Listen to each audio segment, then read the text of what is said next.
ఓం శ్రీ గణేశాయ నమః. ఓం శ్రీ వేద వ్యాసాయ నమః.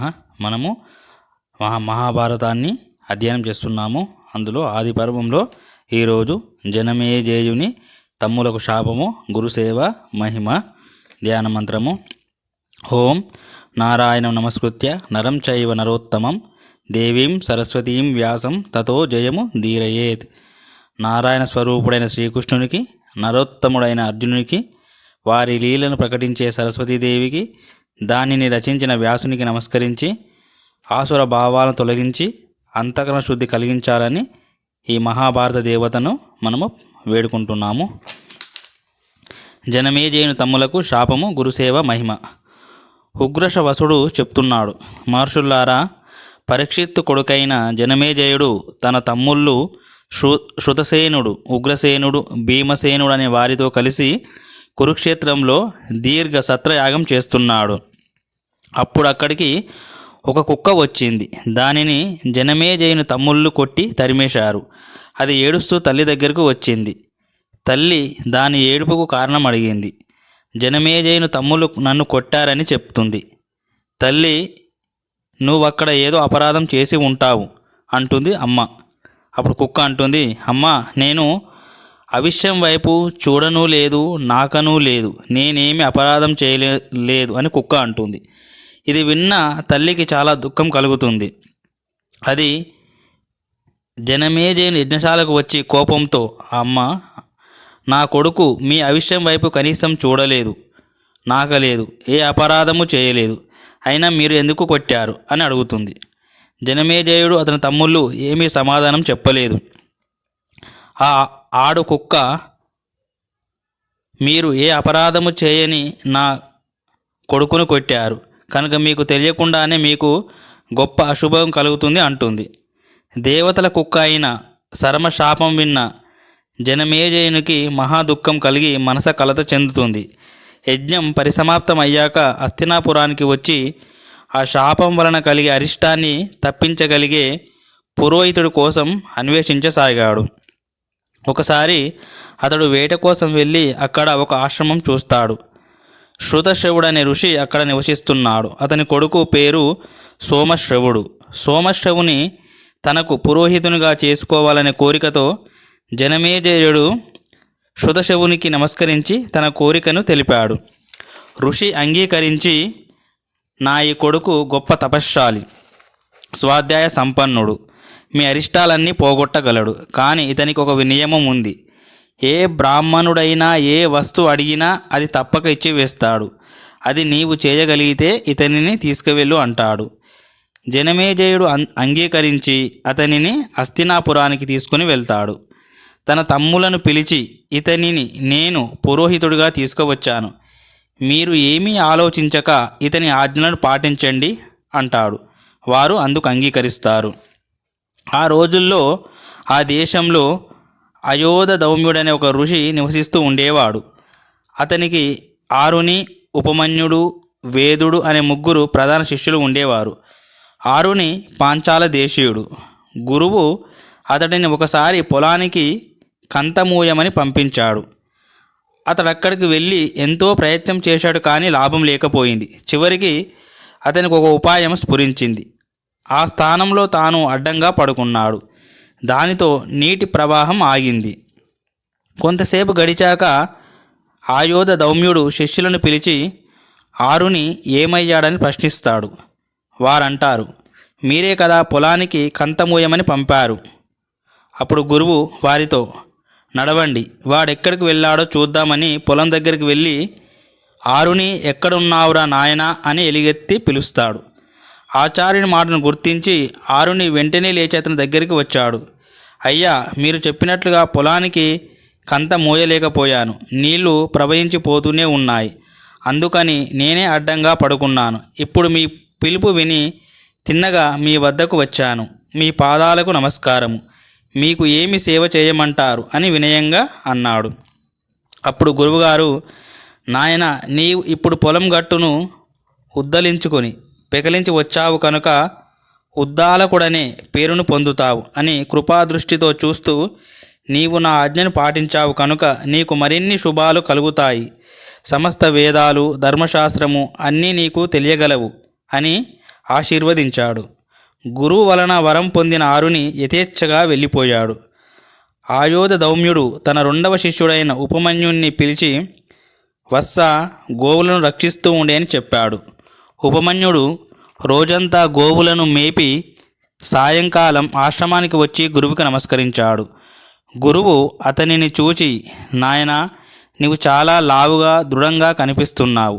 ఏమి తింటున్నావు, ఏమి తాగుతున్నావని ప్రశ్నించాడు. నేను భిక్షమెత్తుకునే తింటున్నానని చెప్పాడు ఉపమన్యువు.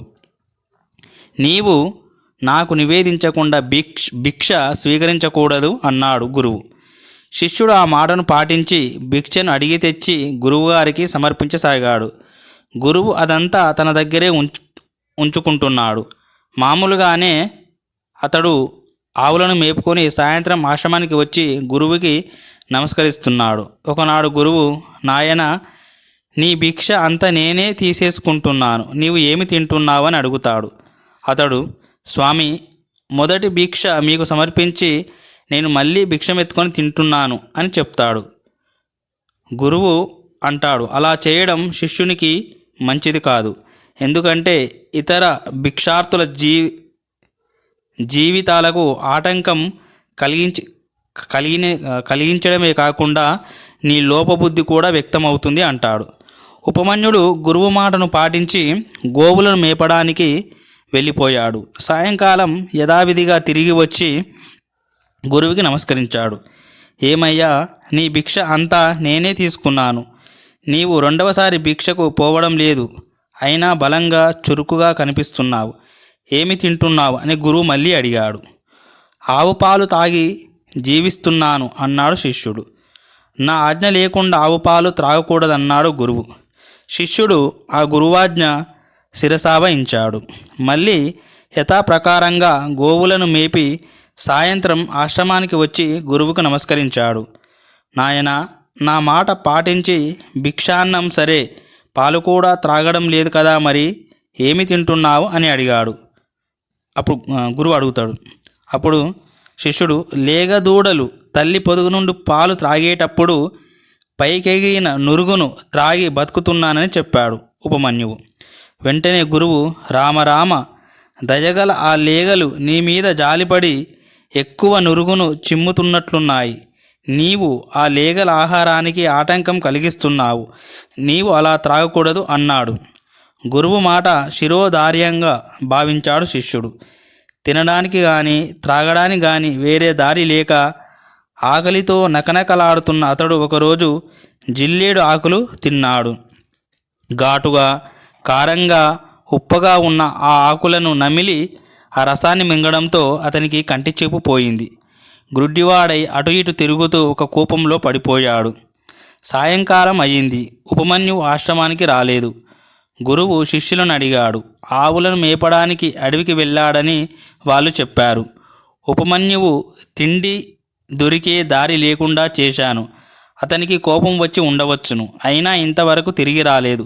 నడవండి, అతనిని వెతుకుదామని చెప్పి గురువు శిష్యులతో కలిసి అడవికి వెళ్ళాడు. అతడు గొంతెత్తి ఉపమన్యువును, నాయనా, ఎక్కడున్నావు, రావయ్యా అని పిలుస్తూ ఉండగా అతని గొంతును గుర్తుపట్టిన ఉపమన్యువు తానక్కడ నూతిలో ఉన్నానని గట్టిగా అరిచి చెప్పాడు.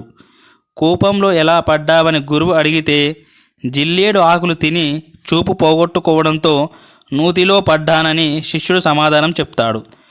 గురువు దేవతా వైద్యులైన అశ్విని కుమారులను స్తుతిస్తే చూపును ఇస్తారని చెప్పాడు. ఉపమన్యువు వేద మంత్రాలతో అశ్విని కుమారులను స్తోత్రం చేశాడు. వారు ప్రత్యక్షమై ఒక అపూపాన్ని ఇచ్చి తినమన్నారు. గురువుకు నివేదించనిదే తాను వారి ఆజ్ఞ పాటించలేని అన్నాడు ఉపమన్యువు. ఇంతకుముందు అతని గురువు తమను స్తోత్రం చేస్తే ఇలాగే ఒక అప్పాన్ని ఇచ్చామని, అతడు గురువుకు నివేదించకుండానే తిన్నాడని, కనుక గురువు చేసినట్లే చేయమని చెప్పారు అశ్విని దేవతలు. అయినా శిష్యుడు అందుకు అంగీకరించలేదు. ఆ దేవతలు, నీ గురుభక్తికి సంతోషించాము. నీకు దంతాలు స్వర్ణమయంగా ఉంటాయి. నీకు చూపు వస్తుంది. నీకు అన్ని విధములా శుభం కలుగుతుందని దీవించారు. వారి అనుమతితో ఉపమన్యువు గురువు దగ్గరికి వెళ్ళి జరిగిందంతా చెప్పాడు. గురువు చాలా సంతోషించి అశ్విని కుమారులు చెప్పినట్లు నీకు శుభం కలుగుతుంది. వేదాలు, ధర్మశాస్త్రాలు అన్నీ కూడా నీ బుద్ధికి తమంత తామే స్ఫురిస్తాయని ఆశీర్వదించాడు. అయోధ దౌమ్యుని మూడవ శిష్యుడు వేదుడు. ఆచార్యుడు అతని ఇంటి వద్దనే ఉండి సేవా శుశ్రూషలు చేస్తూ ఉండమని, శుభం కలుగుతుందని ఆదేశించాడు. అతడు చాలా రోజులు ఇంటి వద్దనే ఉండి సేవ చేశాడు. గురువు అతనిపై బండెడు భారం మోపేవాడు. అతడు శీతోష్ణాల వలన, ఆకలి దప్పుల వలన కలిగే బాధను భరిస్తూ సేవ చేసేవాడు. కానీ ఎప్పుడూ ఎదురు చెప్పలేదు. చాలా రోజులకు గురువు సంతోషించి అతనికి శుభం కలుగుతుందని, సర్వజ్ఞత్వం లభిస్తుందని వరమిచ్చాడు. అతడు బ్రహ్మచర్య ఆశ్రమం నుండి గృహస్థాశ్రమంలోకి ప్రవేశించాడు. వేదుడికి కూడా 3 శిష్యులున్నారు. గురువు యొక్క గృహంలో ఉండే కష్టాలు తెలిసినవాడు కాబట్టి వేదుడు తన శిష్యులు అలాంటి కష్టాలు పడకూడదని ఎన్నడూ వారికి శుశ్రూష చేయమని కానీ, పనులు చేయమని కానీ ఆదేశించలేదు. ఒకప్పుడు జనమేజయుడు, పౌష్యుడు అనే రాజులిద్దరూ వేదుని తమకు పురోహితునిగా ఎన్నుకున్నారు. ఆ పురోహిత కార్యాల కోసం అతడు బయటకు వెళ్ళేటప్పుడు గృహ కార్యాల కోసం తన శిష్యుడైన ఉత్తంకుని వినియోగించేవాడు. ఒకసారి వేద మహర్షి బయట నుండి వచ్చి ఆశ్రమంలోని వారు ఉత్తంకుని ధర్మదీక్షను, సదాచార పాలనను ప్రశంసించడం విన్నాడు.